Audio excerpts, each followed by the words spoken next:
नमस्कार, मैं हूं देवांशु। आप देख रहे हैं न्यूज़ फोन से। आगामी 18 जून को बिहार में कुल 10 एमएलसी सीटों के लिए चुनाव होने हैं और इस बार क्या होने जा रहा है एमएलसी चुनाव में? कौन होगा संभावित उम्मीदवार जेडीयू से, कौन होगा संभावित उम्मीदवार बीजेपी से, कौन होगा आरएलएम से, तो सबको पता है, इसलिए कोई ट्विस्ट देने से फायदा नहीं है, दीपक प्रकाश ही होंगे। लेकिन हाँ, लोजपा से कौन होने जा रहा है, सब इस वीडियो में बताएंगे। लेकिन इस बार तेजस्वी यादव सिर्फ एक ही एमएलसी को जो है अपनी पार्टी से जो है वो बना सकते हैं। तो किससे बनाने जा रहे हैं, और जिसे भी बनाएंगे तो एक को तो नाराजगी जो है एक तो झेलनी पड़ेगी।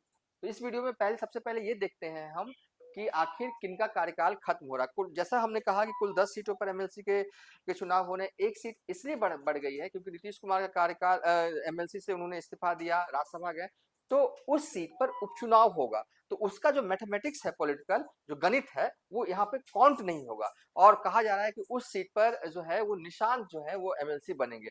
तो कुल जिसपे कैलकुलेशन एक साथ बैठता है वो इन्हीं 9 सीटों पर है। इन्हीं का कार्यकाल खत्म हो रहा है। जदयू से कुमुद वर्मा का कार्यकाल खत्म हो रहा है जदयू से गुलाम गौस का कार्यकाल खत्म हो रहा है, जदयू से भीषम सैनी का कार्यकाल खत्म हो रहा है, जदयू से भगवान सिंह कुशवाहा का कार्यकाल खत्म हो रहा है, बीजेपी से 2 टर्म के एमएलसी रहे संजय मयूर का कार्यकाल खत्म हो रहा है, और सम्राट चौधरी तारापुर से चुनाव लड़ गए थे, तो इसलिए अब तो विधायक भी हैं और वैसे भी इनका एमएलसी का कार्यकाल खत्म हो रहा है। आरजेडी के सुनील कुमार सिंह का कार्यकाल खत्म हो रहा है, कांग्रेस से समीर सिंह का कार्यकाल खत्म हो रहा है, फारूक शेख जो आरजेडी के एमएलसी उनका भी कार्यकाल जो है वो खत्म हो रहा है।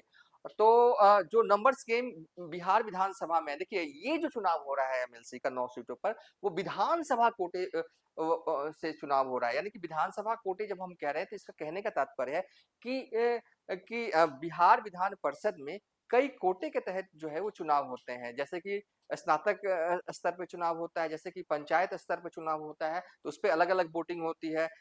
इसमें जो वोट करते हैं, जो विधानसभा कोटे वाली सीट होती है, उस पे कौन वोट करता है? जो बिहार विधानसभा के विधायक होते हैं, वो वोट करते हैं। और जाहिर तौर पे जो विधायक होते हैं अपने गठबंधन के जो प्रत्याशी होते हैं, उन्हीं को वोट करते हैं, ठीक है? तो अब आते हैं आगे। ये 9 सीटें हैं, पे चुनाव होने हैं, और एक एमएलसी बनने के लिए कितने वोट चाहिए, ये कैलकुलेशन बता देते हैं। उसके बाद भी हम आगे बताएंगे संभावित उम्मीदवार। जैसा कि हमने बताया कि 9 सीटों पर एमएलसी के चुनाव हो रहे हैं। तो जो मैथमेटिक्स किया जाता है कभी भी, चाहे वो राज्यसभा का चुनाव हो, चाहे वो बिहार विधान परिषद का चुनाव हो, जितनी सीटों पर चुनाव होता है उसमें +1 जोड़ा जाता है। तो 9 सीटों पर चुनाव हो रहा है तो इसमें +1 जोड़ा जाएगा, तो हो जाता है 10। और जो 10 डिजिट आता है उसको टोटल बिहार विधानसभा में जितनी सीटें हैं उसे डिवाइड किया जाता है। तो हम 10 को डिवाइड करेंगे 243 से, ठीक है? अभी जब हम इसको डिवाइड करेंगे तो 10 4 अ, तो आता है, सॉरी, हाँ, 10 2 जा 20, तो यहाँ पे हो जाएगा 20, 4 3 24 40, फिर पॉइंट दिया 30 30, ये इतना, तो 24.3 आता है। इसको हम लोग कंसीडर जो है अगला स्टेप पे करेंगे 25, यानी कि 25 विधायक चाहिए एक एमएलसी को बनाने के लिए इस चुनाव में, ठीक है? ये कैलकुलेशन हमने बताया, जब बस जानकारी के लिए जब हम बता रहे होते हैं तो पूरा बता देते हैं। अब आते हैं इस पे, तो 25 विधायक चाहिए। फिलहाल एनडीए के पास जो है कुल 202 विधायक जो है एनडीए के पास हैं। तो ऐसे में एनडीए वाले जो है देखिए, दो एनडीए के पास 202 विधायक हैं, ठीक है?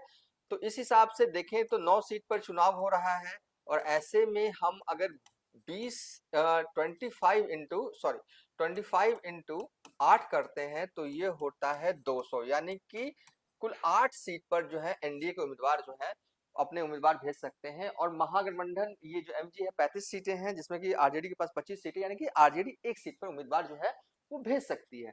ये तो अब चलते हैं कि क्या होना है। देखिए, दो मौजूदा वक्त में जो सीटें खाली हो रही हैं आरजेडी की, सुनील कुमार सिंह की खाली हो रही है, फारूक शेख की खाली हो रही है, लेकिन तेजस्वी यादव के पास इस चुनाव में सिर्फ एक ही सीट पर जो है अपने कैंडिडेट उतार सकती है। अब सवाल यह है कि तेजस्वी यादव करेंगे क्या? क्या सुनील सिंह को रिपीट करेंगे तेजस्वी यादव, या फिर जो मुस्लिम समाज से आते हैं फारूक शेख, क्या मुस्लिम समाज का टिकट जो है इनको रिपीट करेंगे, या फिर इनकी जगह पे किसी और मुस्लिम समाज को देते हैं? सवाल ये है। अगर सुनील कुमार सिंह को देते हैं तो रिश्ता तो एक तरह से रिश्ता तो पूरा हो जाएगा, लेकिन वोट बैंक छितरा जाएगा।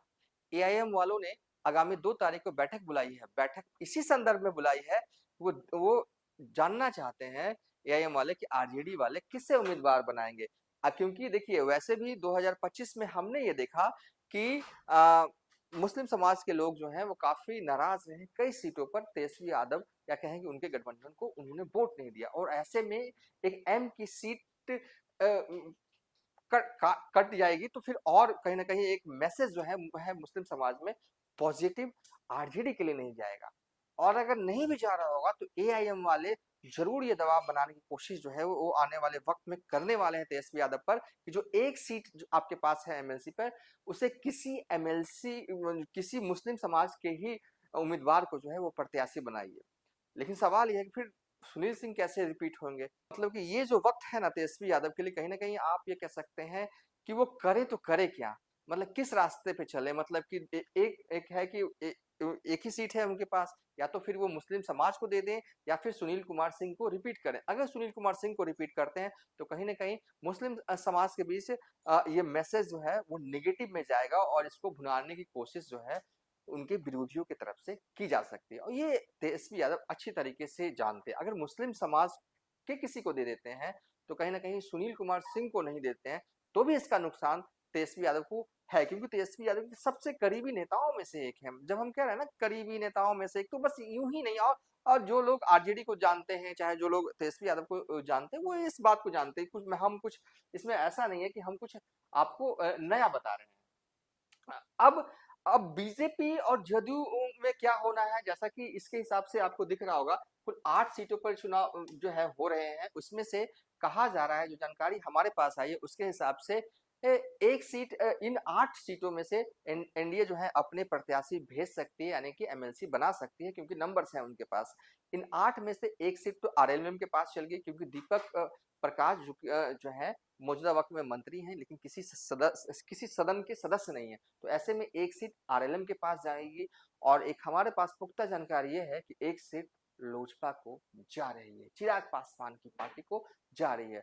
तो इस हिसाब से देखें तो कुल 6 सीटें बचती हैं, और 6 सीटें में से बटेंगी जेडीयू और बीजेपी के बीच में, और तीन तीन सीटें जो हैं वो मिलने जा रही है, यानी कि 3 सीट पर बीजेपी के कैंडिडेट होंगे और 3 सीट पर जदयू के कैंडिडेट होंगे। अब सवाल यह है कि बीजेपी वाले ये अपने 3 सीट पर किसे उम्मीदवार बनाएंगे और जदयू वाले किसे उम्मीदवार बनाएंगे। तो अगर इस सवाल का जवाब आप दें, लेकिन सबसे पहले बताएं कि लोजपा को जो सीटें मिलने जा रही है उस पर चिराग पासवान क्या करेंगे। तो रेस में 2 नाम बहुत ही आगे चल रहे हैं, एक हुलास पांडे है और एक वेद प्रकाश पांडे हैं। दोनों ही नेता जो है चिराग पासवान के जो है वो बहुत करीबी हैं, और इन्हीं दोनों में से एक को जो है एमएलसी चिराग पासवान बनाए जा सकते हैं। यही 2 लोग जो हैं वो लोजपा की तरफ से एमएलसी पद के लिए सबसे ज्यादा जो है आप कह सकते हैं कि रेस में है। हम नाम का नहीं कह सकते, क्योंकि जब तक ऑफिशियल पार्टी की तरफ से ऐलान ना किया जाए हम कुछ नहीं कह सकते, लेकिन हाँ ये 2 लोग रेस में हैं लोजपा की तरफ से एमएलसी पद के लिए। अब बीजेपी की तरफ से कौन है, जदयू की तरफ से कौन है, तो बीजेपी की तरफ से देखिए, उसको बीजेपी की तरफ से देखने के लिए सब हम बताएंगे, लेकिन जदयू की तरफ से अगर देखें तो एक तो चलिए एक सीट को यहाँ कम रहा है, कुमुद वर्मा, गुलाम गौस और जदयू सैनी, इन तीनों का कार्यकाल खत्म हो रहा है। सवाल ये कि क्या इनमें से कौन कौन से रिपीट होने वाले हैं।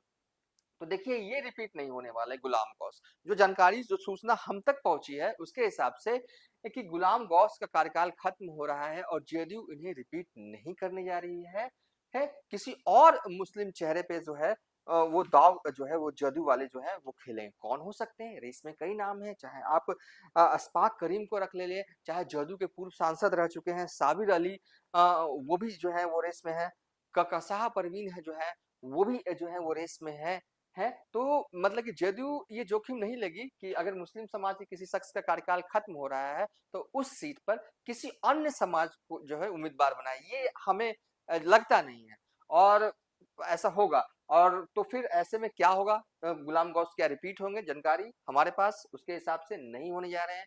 कौन है रेस में जदयू की तरफ से इस मुस्लिम वाली सीट पर, तो अशफाक करीम है, साबिर अली है, ककसाह परवीन, वैसे तो 2-4 और नाम है लेकिन हम लेना नहीं चाहते हैं। यही इन्हीं में से किन्हीं को जो है वो बनना है, ये प्रबल संभावनाएं हैं, क्योंकि राजनीति में तो संभावनाएं होती हैं जब तक अनाउंसमेंट ना हो जाए। उसके अलावा भीषम सैनी सहनी समाज से आते हैं, क्या इनका रिपीट हो रहा है? तो कहा जा रहा है, ऐसी चर्चाएं हैं कि रिपीट नहीं हो रहे हैं, कोई और नाम हो सकता है इनकी जगह पे। कुमुद वर्मा जो है वो कुशवाहा समाज से हैं और क्योंकि चूंकि कुशवाहा समाज से बीजेपी कोटे से मंत्री हैं, और ऐसे में ये तय मानिए कि अगर कि जदयू एक सीट से कुशवाहा को ही जो है वो उतारेगी। अब कौन अगर चेंजेस हो तो इसके अलावा रेस में कौन कौन है, तो राजीव कुमार सिंह है, ललन मंडल है, ये सब लोग जो है वो एमएलसी बनाए जो है वो जा सकते हैं। अब बीजेपी के कोटे में जाए तो 3 सीट जो बीजेपी के पास जाएगी उसके हिसाब से संजय मयूख जो है क्या उनको बीजेपी वाले रिपीट करेंगे? 2 टर्म एमएलसी रह चुके हैं, बीजेपी के मतलब मीडिया कोऑर्डिनेटर हैं दिल्ली में, तो ऐसे में संभावनाएं ज्यादा है कि संजय मयूख को भी जो है इस बार एमएलसी के उम्मीदवार बनाए जाए। अगर संजय मयूख नहीं बनाए जाते हैं तो इसका कोई 2 कारण होगा, या तो फिर उन्हें बांकीपुर से चुनाव लड़वाया जाएगा, हालांकि इसकी संभावनाएं जो है वो कम है। तो संजय मयूख तो रेस में है ही। दूसरा जो 2 अन्य सीटें हैं उस पर क्या होगा, देखिए हो सकता है कि कुर्मी और धानुक से भी कोई उम्मीदवार जो है वो बीजेपी वाले दे दें। क्यों दे दें? इसलिए दे दें क्योंकि इस जो मंत्रिमंडल का विस्तार हुआ उसमें न तो कुर्मी समाज से आने वाले कृष्ण कुमार मंटू को भी मंत्री नहीं बनाया गया है, सुरेंद्र मेहता को भी मंत्री नहीं बनाया गया। तो वैसे में इस वोट बैंक को साधने के लिए किसी कुर्मी समाज को जो लोगों को जो है उम्मीदवार जो है वो शख्स को जो है उम्मीदवार बनाया जा सकता है। ऐसा हम क्यों कह रहे हैं, क्या तथ्य हैं, क्या कारण है? तो कारण ये है कि बीते दिनों जो है बिहार बीजेपी कोर ग्रुप की बैठक जो है वो बीजेपी कार्यालय में आयोजित हुई थी। उस बैठक में क्या हुआ था, तो हुआ यह था कि एमएलसी चुनाव में किन-किन को उम्मीदवार बनाया जाए, किन-किन को जो है उम्मीदवार बनाए, इस बात की चर्चा हुई थी। और उस मीटिंग में भी इस बात की चर्चा की गई थी कि कुर्मी या धानुक समाज से हम एक उम्मीदवार दे सकते हैं। उस मीटिंग में इस बात की चर्चा हुई थी, ठीक है? और चर्चा हुई, तो ऐसे में संभावनाएं हैं, तो कुर्मी समाज से अगर किसी को अगर बीजेपी को बनाना होगा एमएलसी तो किसे, तो प्रेम रंजन पटेल जो है सरोज रंजन पटेल है। इसके अलावा एक सीट पे तो संभावनाएं हैं कि काय समाज से ही जा रहे हैं। तो है एक और 2-3 नाम और जो है रेस में चल रहे हैं। राजेश सिंह का भी चल रहा है, कामेश्वर सिंह से चल रहा है। अगर बीजेपी को किसी महिला को अगर बनाना होगा तो लाजवंती झा है, प्रीति शेखर है, शोभा सिंह, ये सब तमाम नामे जो है वो अंदर ही अंदर जो है वो चल रहा है कि इन्हें जो है एमएलसी बनाया जाता है। बीजेपी वाले जो है बिहार बीजेपी की कोर टीम ने जो है 3 सीट पे होना चुनाव है, और एक-एक सीट पर जो है वो 3-3 उम्मीदवारों की नाम जो है वो तय कर रखे हैं। केंद्रीय नेतृत्व को नाम भेजे जाते हैं और नेतृत्व जो है वो फैसला लेता है कि उन 3 नामों में से जो है वो किसे सेलेक्ट करे। और ये कोई जरूरी नहीं है कि बीजेपी का केंद्रीय नेतृत्व जो 3 नाम भेजे जाएंगे बिहार बीजेपी की तरफ से उसी को ही सिलेक्ट करे। हो सकता है कि उन 3 नामों को छोड़ दे, किसी और को सेलेक्ट कर जो है वो दे। तो चलिए इस वीडियो में हाँ एक अपडेट हमारे पास आई है कि जो है वो रह गया था, जो सबसे इम्पोर्टेंट बात है ना वो रह जाती है और आखिरी में ही हम बताते हैं। देखिए राघोपुर विधानसभा सीट से जो है सतीश यादव है, जो कि तेजस्वी यादव के खिलाफ जो है वो चुनाव लड़ते रहे हैं यह है, और वो इस बार एमएलसी बनाए जाएंगे। ये बीजेपी के इंटरनल सोर्सेस के हवाले से हमारे पास खबर आई है कि सतीश कुमार को जो है एमएलसी बनाया जा सकता है, जो कि तेजस्वी यादव के खिलाफ जो है वो चुनाव लड़ते हैं राघोपुर से। तेजस्वी क्या, जब उनकी माता जी चुनाव लड़ती थी राघोपुर से तब भी जो है सतीश यादव भी चुनाव लड़ते थे, और एक दफा तो सतीश यादव ने राबड़ी देवी को हरा दिया था। तो लंबे वक्त से बीजेपी में जुड़े हुए हैं सतीश यादव, और इस बार कहते हैं ना लंबे मेहनत का फल सतीश यादव को मिल सकता है, इसकी संभावनाएं सबसे ज्यादा है। तो चलिए इस वीडियो में हमने आपको क्या बताया, देखिए नाम की संभावनाएं तो बहुत हैं, उतना नाम हम लेना भी नहीं चाहते। जिस पे ऐसा लग रहा है कि दावेदारी या कहें कि जिनकी उम्मीदवारी जो है वो मजबूत है, उन्हीं का नाम हमने लिया है। तो 2-3 जानकारी हमारे पास आई, एक ये इस इलेक्शन के संबंध में, एक ये कि लोजपा को 1 सीटें मिलेंगी। अगर लोजपा को मिलती है तो 2 लोग सबसे रेस में आगे हैं, वेद प्रकाश और हुलास पांडे। और बीजेपी में अगर बात करें तो एक नाम जो कि सबसे ज्यादा स्ट्रांग लग रहा है अभी के हिसाब से सतीश यादव का एमएलसी बनना लगभग जो है वो तय है, और इसकी प्रबल संभावनाएं है जो हम तक सूचना आई है। वैसे तो हम कई नाम ले सकते हैं, लेकिन जो कंफर्मेशन है इनका है कि सतीश यादव बनाए जा सकते हैं। गुलाम गौस का कार्यकाल जो है रिपीट नहीं होने जा रहा है, गुलाम गौस अब रिपीट नहीं होने वाला है। इनके जगह पर जदयू जो है कोई और चेहरे पर जो है को उतारेगी मैदान में। और वैसे भी मुस्लिम चेहरों की अगर बात करें तो जदयू में कई मुस्लिम चेहरे हैं, वैसे तो हमने नाम ले लिया है, लेकिन ये भी खबर मेरे पास आई है, हमारे पास आई है कि जदयू के एक बड़े नेता वो चाहते हैं कि इस कोटे से, यानी कि मुस्लिम वाले कोट जो 3 सीटें जदयू को मिल रही है उसमें एक मुस्लिम समाज के लोग हैं, वो सीट मुस्लिम समाज को जाए ही ना। अब देखते हैं क्या होता है। अगर ऐसा भी हो जाए तो कोई बड़ी बात नहीं है। तो चलिए इस वीडियो में हमने आपको क्या बताया? हमने आपको बताया कि एमएलसी चुनाव में एकदम माथा पकड़ लेने वाली स्थिति में तेजस्वी यादव आ चुके हैं, इस मायने में आ चुके हैं कि उन्हें फैसला लेना है, किसे एक ही सीट है, उन्हें फैसला लेना है कि अपने मुंह भोले मामा यानी कि सुनील कुमार सिंह को रिपीट करें या फिर किसी मुस्लिम समाज को जो है वो भेजें। अगर मुस्लिम समाज को भेजते हैं तो ठीक है, अगर नहीं भेजते हैं मुस्लिम समाज को तो कहीं ना कहीं ही मुस्लिम समाज में मैसेज जो है वो नेगेटिव जा सकता है। और भी बातें एमएलसी चुनाव को लेकर बाद में आई, क्योंकि अब तो 18 जून को चुनाव होने हैं और 18 जून आने में अभी वक्त है। इस दरमियान एमएलसी चुनाव को लेकर कुछ नया अपडेट आता है किसी की उम्मीदवारी को लेकर तो हम फौरन वीडियो बनाएंगे आपके लिए। फिलहाल अब तक के लिए इतना ही, आप देखते रहिए न्यूज़ फॉर नेशन।